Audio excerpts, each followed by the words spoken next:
नमस्कार विद्यार्थी मित्रांनो, फ्री करिअर हब या युट्यूब चॅनलवरती तुमचं सर्वांचं स्वागत आहे.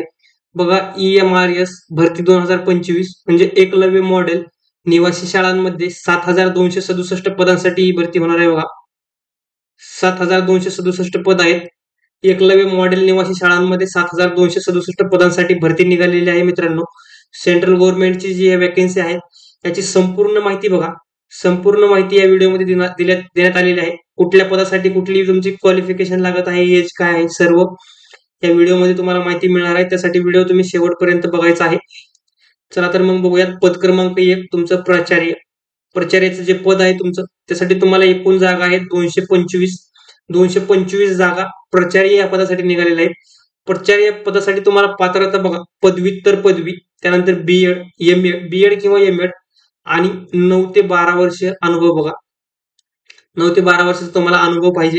प्राचार्य या पदासाठी 225 वॅकन्सी निघालेल्या आहेत. त्यानंतर पदव्युत्तर शिक्षक पीजीटी साठी एकूण 1460 जागा आहेत. मित्रांनो, त्यामध्ये तुम्हाला पात्रता बघा, पदव्युत्तर पदवी किंवा MSc कॉम्प्युटर सायन्स, त्यानंतर ऑब्लिक मध्ये IT, MCA, ME, MTech computer science IT, त्यानंतर बीएड लागणार आहे तुम्हाला कंपल्सरी.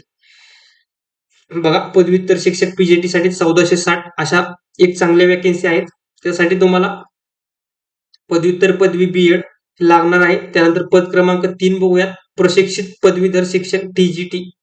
बघा, प्रशिक्षित पदवीधर शिक्षक या पदासाठी तुम्हाला एकूण 3,962 वॅकन्सी निघालेल्या आहेत. 3,962 वॅकन्सी आहेत. प्रशिक्षित पदवीधर शिक्षक या पदासाठी पात्रता जी असणार आहे मित्रांनो, संबंधित पदवी बघा, संबंधित पदवी आणि तुमचं बीएड इथे पण लागणार आहे. संबंधित पदवी आणि बीएड जर असेल तर तुम्ही या पदासाठी प्रशिक्षित पदवीधर शिक्षक या पदासाठी तुम्ही अर्ज करू शकताय. बघा, 3,962 चांगली वॅकन्सी आहे. त्यानंतर बघूयात पद क्रमांक 4 महिला स्टाफ नर्स. बघा, स्पेशल महिलांसाठी हे पद आहे, महिला स्टाफ नर्स. एकूण जागा आहेत 550. पात्रता जी असणार आहे तुमची BSc नर्सिंग आणि प्लस 2-2.5 वर्ष अनुभव तुम्हाला पाहिजे या पदासाठी, महिला स्टाफ नर्स. त्यानंतर बघा, पद क्रमांक 5 आहे तुमचं हॉस्टेल वॉर्डन. त्याच्यात टोटल ज्या जागा आहेत तुमच्या 635 जागा आहेत. 635 जागासाठी हॉस्टेल वॉर्डन वॅकन्सी निघालेल्या आहेत. बघा, पात्रता जी आहे तुमची पदवीधर किंवा NCERT किंवा इतर NCTE मान्यताप्राप्त संस्थेच्या रिजनल कॉलेज ऑफ एज्युकेशनचा 4 वर्षाचा एकात्मिक पदवी अभ्यासक्रम किंवा मध्ये आहे. हे बाकीचं किंवा मध्ये आहे, किंवा मधलं सोडून द्या तुम्ही. जर तुम्ही पदवीधर असाल तर हॉस्टेल वॉर्डन या पदासाठी अर्ज करू शकताय. तुम्ही फक्त पदवीधर पाहिजे. कुठल्याही क्षेत्रात तुमची पदवी असू द्या, कुठल्याही क्षेत्रात तुमची पदवी असेल तर तुम्ही या पदासाठी अर्ज करू शकताय. बघा, पद क्रमांक 6 आहे अकाउंटंट. बघा, अकाउंटंट या पदासाठी एकूण 61 वॅकन्सी आहेत. अकाउंटंट या पदासाठी एकूण 61 वॅकन्सी आहेत. पात्रता जी तुमची असणार आहे, एज्युकेशनल क्वालिफिकेशन जे तुम्हाला लागणार आहे मित्रांनो, बीकॉम.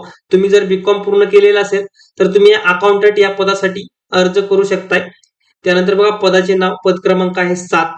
7वं जे पद आहे ज्युनियर सेक्रेटेरियल असिस्टंट या पदासाठी एकूण ज्या जागा आहेत 228 जागा या पदासाठी आलेल्या आहेत. मित्रांनो, पात्रता तुमची बघा 12वी उत्तीर्ण. बघा, फक्त 12वी उत्तीर्ण तुम्ही असाल आणि तुमच्याकडे इंग्रजी टायपिंग 35 शब्द प्रति मिनिट किंवा हिंदी टायपिंग 30 शब्द प्रति मिनिट, जर या दोन्हीपैकी कुठले जरी टायपिंग असेल एक, तरी तुम्ही या पदासाठी अर्ज करू शकता. मित्रांनो, 228 जागा आहेत. त्यानंतर पद क्रमांक 8 बघा, लॅब अटेंडंट या पदासाठी एकूण 146 जागा आहेत. पात्रता तुमची आहे 10वी उत्तीर्ण प्लस तुमच्याकडे लॅबोरेटरी टेक्निकल डिप्लोमा प्रमाणपत्र किंवा 12वी विज्ञान उत्तीर्ण. बघा, 12वी विज्ञान उत्तीर्ण. बघा, 12वी मध्ये तुमचं सायन्स पाहिजे. तुमचं 12वी मध्ये जर सायन्स असेल तर तुम्ही या लॅब अटेंडंट या पदासाठी अर्ज करू शकता. एकूण जागा आहेत 146. त्यानंतर टोटल जर वॅकन्सी आपण बघितले मित्रांनो, तर टोटल वॅकन्सी तुमच्या आहेत 7,267 पदे या भरतीमध्ये निघालेली आहेत. त्यानंतर बघूया आपण वयाची अट. बघा, वयाची अट तुम्हाला सांगतो. बघा, पद क्रमांक 1 साठी तुम्हाला 50 वर्षापर्यंत जर तुम्ही असाल तर अर्ज करू शकता. 50 वर्षांच्या आतमधील सर्व उमेदवार अर्ज करू शकतात या पद भरतीसाठी, ज्यांचं एज्युकेशनल क्वालिफिकेशन ते पूर्ण झालेलं आहे ते. त्यानंतर 2 साठी 40 वर्षापर्यंत, 3 साठी 35 वर्षापर्यंत, 4 साठी पण 35 वर्ष, पद क्रमांक 5 साठी 35 वर्ष, 6 साठी 30 वर्ष, 7 साठी 30 वर्ष आणि 8 साठी पण 30 वर्ष बघा. हे लक्षात ठेवा. त्यानंतर तुम्हाला SC/ST कॅटेगरी मधून जर तुम्ही असाल मित्रांनो, तुम्हाला इथं प्लस 5 वर्ष सूट आहे. 5 वर्ष तुम्हाला इथं वाढून भेटणार आहे वयोमर्यादा आणि ओबीसी साठी 3 वर्ष वाढून भेटणार आहे. ते लक्षात ठेवायचंय. ओबीसी साठी तुम्हाला 3 वर्ष वय वाढून भेटणार आहे. त्यानंतर बघूया नोकरी ठिकाण मित्रांनो, सगळ्यात महत्वाचा पॉइंट आहे. सेंट्रल गव्हर्नमेंटच्या अंडर जी शाळा आहे निवासी एकलव्य स्कूल, सर्वांना प्रश्न पडला असेल की सेंट्रल गव्हर्नमेंट म्हणल्या संपूर्ण भारत, यामध्ये मी तुम्हाला सांगतो संपूर्ण भारतामध्येच ही नोकरी आहे तुम्हाला.